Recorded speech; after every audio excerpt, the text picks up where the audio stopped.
سکندر اعظم کو اپنا پیشوا ماننے والوں سنو، اس نے 10 سالوں میں آرگنائزڈ آرمی کے ساتھ 17 لاکھ مربع میل کا علاقہ فتح کیا تھا، جبکہ ہمارے پیارے حضرت عمر فاروق رضی اللہ تعالیٰ عنہ نے 10 برسوں میں 22 لاکھ مربع میل کا علاقہ فتح کیا۔ السلام علیکم ورحمۃ اللہ وبرکاتہ۔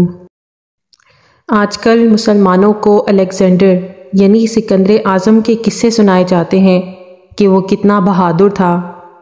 کیا ہم مسلمان نہیں؟ کیا ہم بھول بیٹھے ہیں کہ ہمارے پیارے حضرت عمر فاروق رضی اللہ تعالیٰ عنہ نے سکندر اعظم سے بھی بڑا علاقہ فتح کیا تھا؟ نہ صرف فتح کیا تھا بلکہ اس کا نظام بھی چلایا تھا۔ حضرت عمر فاروق نے پوری دنیا کو ایسے سسٹم دیے جو آج تک پوری دنیا میں رائج ہیں۔ وہ حضرت عمر فاروق جن کی 7 پشتوں میں کوئی بادشاہ نہیں گزرا، آپ بھیڑ بکریاں اور اونٹ چراتے چراتے بڑے ہوئے تھے۔ آپ نے تلوار بازی اور تیر اندازی بھی کسی اکیڈمی سے نہیں سیکھی تھی۔ آپ نے حضرت عمرو بن عاص کا مال ضبط کر لیا اور آپ نے حمص کے گورنر کو واپس بلا کر اونٹ چرانے پر لگا دیا، لیکن کسی کو بھی حکم عدولی کی جرت نہ ہوئی۔ حضرت عمر فاروق رضی اللہ تعالیٰ عنہ نے 10 برسوں میں آرگنائزڈ آرمی کے بغیر 22 لاکھ مربع میل کا علاقہ فتح کیا۔ اس میں روم اور ایران کی 2 سپر پاورز بھی شامل تھیں۔ الیگزینڈر نے 17 لاکھ مربع میل کا علاقہ فتح کیا، لیکن دنیا کو کوئی نظام نہیں دے سکا، جبکہ حضرت عمر فاروق نے جو سسٹم دنیا کو دیا وہ آج بھی رائج ہے، جس میں سن ہجری کا اجرا شامل ہے، جیل کا تصور ہے، موذنوں کی تنخواہیں مقرر ہیں، مسجدوں میں روشنی کا بندوبست ہے، پولیس کا محکمہ ہے، ایک مکمل عدالتی نظام ہے، آبپاشی کا نظام ہے، فوجی چھاونیاں ہیں اور فوج کا باقاعدہ محکمہ ہے۔ آپ نے دنیا میں پہلی بار دودھ پیتے بچوں، معذوروں، بیواؤں اور بے آسراؤں کے وظائف مقرر کیے۔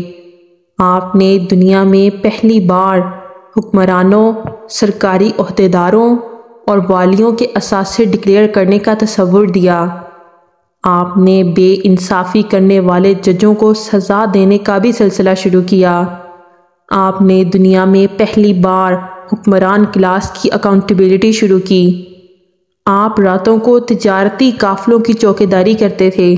آپ فرمایا کرتے تھے کہ جو حکمران عدل کرتے ہیں وہ راتوں کو بے خوف سوتے ہیں۔ آپ کا فرمان تھا کہ قوم کا سردار قوم کا سچا خادم ہوتا ہے۔ آپ کی مہر پر لکھا تھا کہ عمر نصیحت کے لیے موت ہی کافی ہے۔ آپ کے دسترخوان پر کبھی 2 سالن نہیں رکھے گئے۔ آپ زمین پر سر کے نیچے اینٹ رکھ کر سو جاتے تھے۔ آپ سفر کے دوران جہاں نیند آتی کسی درخت پر چادر تان کر سایہ کرتے اور سو جاتے، اور رات کو ننگی زمین پر دراز ہو جاتے تھے۔ آپ کے کرتے پر 14 پیوند تھے۔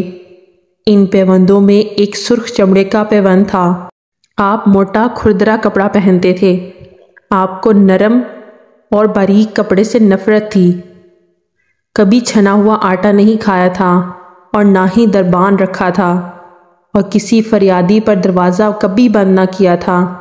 آپ فرماتے تھے کہ ظالم کو معاف کر دینا مظلومہ پر ظلم ہے۔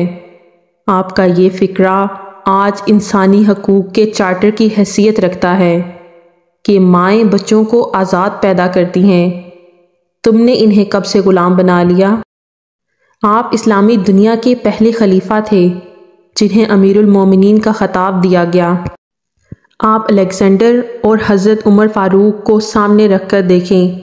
الیگزینڈر حضرت عمر فاروق کے حضور پہاڑ کے سامنے کنکر دکھائی دے گا، کیونکہ الیگزینڈر کی بنائی سلطنت اس کی وفات کے 5 سال بعد ختم ہو گئی، جبکہ حضرت عمر فاروق رضی اللہ تعالیٰ عنہ نے اپنے دور میں جس خطے میں اسلام کا جھنڈا بجوایا، وہاں سے آج بھی اللہ اکبر کی صدائیں آتی ہیں۔ وہاں آج بھی لوگ اللہ کے سامنے سجدہ کرتے ہیں۔ دنیا میں الیگزینڈر کا نام صرف کتابوں میں سمٹ کر رہ گیا، جبکہ حضرت عمر کے بنائے نظام دنیا کے 245 ممالک میں آج بھی کسی نہ کسی شکل میں موجود ہیں۔ آج بھی جب ڈاک خانے سے کوئی خط نکلتا ہے، یا پولیس کا کوئی سپاہی وردی پہنتا ہے، یا کوئی فوجی جوان 6 ماہ بعد چھٹی پر جاتا ہے، یا پھر حکومت کسی بچے، معذور، بیوہ یا بے آسرا شخص کو وظیفہ دیتی ہے، تو وہ معاشرہ، وہ سوسائٹی بے اختیار حضرت عمر فاروق رضی اللہ تعالیٰ عنہ کو سب سے بڑا سکندر مان لیتی ہے، ماں سوائے ان مسلمانوں کے جو آج بھی احساس کمتری میں مبتلا ہیں۔ اور ہم آج بھی یہ بھولے ہوئے ہیں کہ ہم میں ایک حضرت عمر فاروق بھی تھے، جن کے بارے میں رسول اللہ صلی اللہ علیہ وآلہ وسلم نے فرمایا تھا کہ میرے بعد اگر کوئی نبی ہوتا تو وہ حضرت عمر بن خطاب ہوتے۔ آپ شہادت کے وقت مقروض تھے، چنانچہ آپ کی وصیت کے مطابق آپ کا واحد مکان بیچ کر آپ کا قرض ادا کیا گیا۔